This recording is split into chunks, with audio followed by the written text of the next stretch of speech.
এরপরে প্রশ্ন করেছেন যে ভাই, তিনি লিখেছেন, আমার ভাই খারাপ কাজ করে, এলাকায় আমাদের বংশের বদনাম করে, সে কি বাবার রেখে যাওয়া সম্পদ পাবে? কেউ যদি এলাকাতে খারাপ কাজ করে, মন্দ কাজে লিপ্ত থাকে, তাহলে সেক্ষেত্রে সে এর জন্য আল্লাহর কাছে দায়ী থাকবে, তার জন্য আলাদা আল্লাহর কাছে জবাবদিহিতা আছে।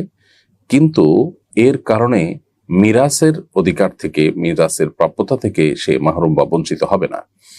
আপনার ভাই যতক্ষণ সে ইসলামের গণ্ডিতে আছে, মুসলমান যতক্ষণ আছে, ততক্ষণ পর্যন্ত বাবা এবং মায়ের বা অন্য যে কোনো ওয়ারিশের, যে অন্য যে কোনো আপনার রক্ত সম্পর্কে আত্মীয়ের ওয়ারিশ হিসাবে মিরাসের যে সম্পদ সেটার তিনি ভাগ পাবেন। এবং এখানে তিনি খারাপ মানুষ হওয়ার কারণে এই অজুহাতে তাকে আপনারা তার অধিকার থেকে, মিরাস থেকে তাকে বঞ্চিত করতে পারবেন না।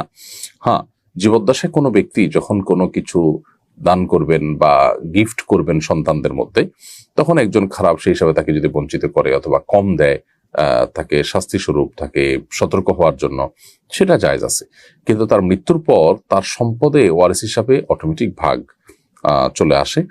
অতএব আপনার ভাই আপনার বাবার সম্পদে তার যে প্রাপ্য অধিকার সেটা আপনাকে পরিপূর্ণ দিতে হবে, তার অপকর্মের জন্য দায়ী তিনি হবেন।